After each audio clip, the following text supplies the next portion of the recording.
No hay duda alguna de la importancia de las empresas familiares en el Ecuador por el activo papel que han desempeñado en términos de creación de empleo y generación de riquezas. Ellas representan el 90% del total de empresas en el país, proporcionando más del 60% de empleo privado e impulsando cada día más la actividad económica. La historia económica del Ecuador gira en torno a estas empresas desde la década de los 20. Los negocios familiares constituyeron el pilar fundamental para todas las actividades productivas y comerciales. Como ejemplo, tenemos desde las plantaciones cafetaleras y cacauteras de familias como los Orellana, Seminario, Aspiazu, Lazo, Calisto. En la banca los Luzárraga, los González, los Ballén, los Icaza. Comerciales como los Flores Gijón, los Piana, los Costa, los Carrión, los Proaños, entre cientos de grupos que permitieron el desarrollo de nuestro país. Estas empresas han mantenido rasgos característicos que las distinguen. Estos son en términos de su propiedad, la dirección, el control, la visión, su cultura, valores, sentido de pertinencia y más que nada el grado de interrelación entre la familia y la empresa. Todas estas características diferenciadoras le confieren al mismo tiempo fortalezas y debilidades, por ende, ventajas, retos y desafíos. Pero ¿cómo podemos definir a una empresa familiar? Quería definir qué es una empresa familiar. Es un grupo de la familia que ha decidido unirse en un sueño compartido de crear una empresa con una visión a largo plazo, con el interés de transmitir esta empresa a las siguientes generaciones. Y se comprometen a trabajar, tomar decisiones, cumplir ciertas tareas y distribuirse los beneficios de forma justa. Como hemos visto, cuando los integrantes de una familia dirigen, controlan y son propietarios de una empresa y tienen la intención de mantener esa situación a lo largo del tiempo, se constituye entonces una empresa familiar. Pero, ¿cuáles son algunos de esos retos y desafíos que permiten su supervivencia o fracaso y cómo sostener esas relaciones familiares?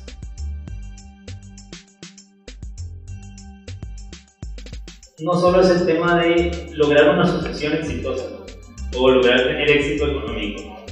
O sea, como decían mis compañeros antes, ¿verdad? Está este valor socioafectivo que es fundamental. Y cuando no cuidamos la empresa familiar, cuando no cuidamos las buenas relaciones, lo que sufre y la parte que más termina sufriendo es la parte afectiva. O sea, la relación familiar que es esa que se pierde y después es muy difícil y yo diría que imposible reconstruir.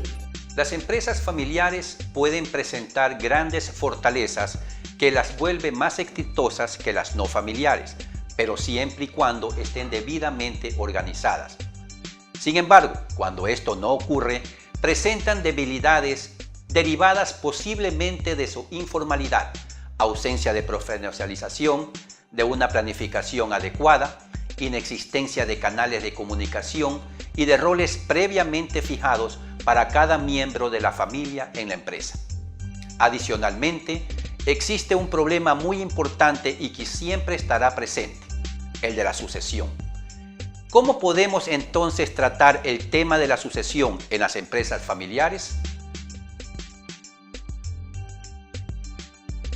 Ahora tenemos a 4 integrantes de la compañía y es un nuevo reto. Estábamos justamente ayer en la cena hablando.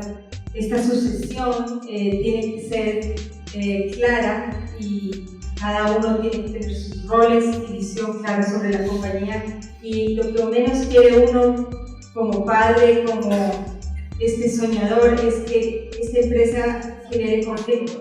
Lo que queremos es añadir valor a la familia, como dije antes, y a la sociedad. Hemos visto que el tema de la sucesión es especialmente importante. Los negocios familiares tienen los mismos problemas que cualquier otro tipo de empresa, pero tienen que hacer frente a otros propios. como por ejemplo el conflicto de intereses generados entre la familia y empresa y el reto mayor que es el proceso de sucesión. Aproximadamente solo el 30% de empresas sobrevive a la primera generación y entre el 10 al 15% pasa a la tercera. La sucesión trata de un proceso en el que surgen una multitud de problemas y tensiones. De lo comentado anteriormente, surge entonces la necesidad de mantener un control e intervención adecuados en este tipo de empresas. La conformación de un sólido gobierno en la empresa familiar es otro pilar fundamental para su sostenibilidad. ¿Cómo conformar entonces un gobierno cooperativo, eficaz y eficiente?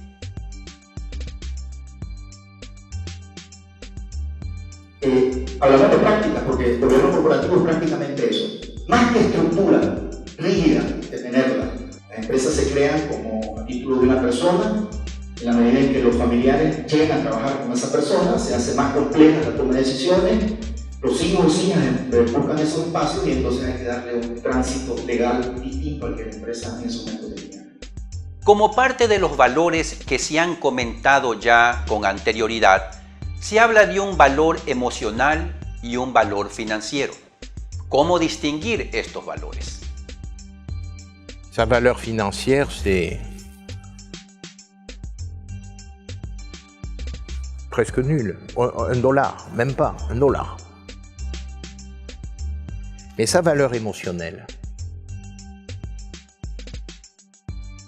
elle est très grande. Ils n'étaient intéressés que par la valeur financière de revente.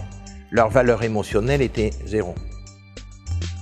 Mira, yo lo que creo es que la empresa familiar en América Latina, cuando tú observas la trayectoria de la empresa familiar, te das cuenta que hay dos cosas que se han venido innovando o en las cuales la empresa familiar se empieza a innovar. Ya hay, bueno, claro, en América Latina las grandes empresas familiares han avanzado mucho en el tema de profesionalización, principalmente de sus recursos humanos. Y cuando hablo de sus recursos humanos, ahí también está incluido o incluida esa base de recursos humanos familiar, ¿no? Que caracteriza mucho la empresa familiar en América Latina. Hay un fenómeno en la empresa familiar que se conoce como nepotismo, que cada vez es menor en la región por esos procesos de profesionalización. O sea, hoy día la selección de la sucesora o el sucesor en la empresa, por ejemplo, de la empresa familiar, pasa por procesos evaluativos en donde se trae gente externa, por ejemplo, para ser también evaluada a la par de los familiares, ¿no? Que se están proponiendo como sucesores de la empresa familiar. Entonces, eso ya te habla de una especie de madurez de la empresa familiar que está ligada a la innovación. Con todo lo expuesto anteriormente, desde la importancia de la empresa familiar para el desarrollo y el crecimiento de la economía de una sociedad y de un país, se convierte entonces en el incentivo que como institución de educación superior, la UTEC haya conformado o haya constituido un programa de maestría que atienda este tipo de organizaciones. Al haber dicho de que las empresas familiares se constituyen prácticamente el 85 al 90% del total de empresas en el país, de aquí radica entonces la importancia de ofrecer este programa, de manera que se puedan atender a todos esos puntos mencionados, de manera que el empresario exitoso que tenga una empresa familiar pueda ya no quedarse en la primera generación ni en la segunda, sino tener sostenibilidad en el tiempo. El programa de maestría que ofrece la UTEC en dirección de empresas familiares constituye así el aporte que hacemos a la sociedad para la supervivencia de estas empresas y para el crecimiento y desarrollo como país.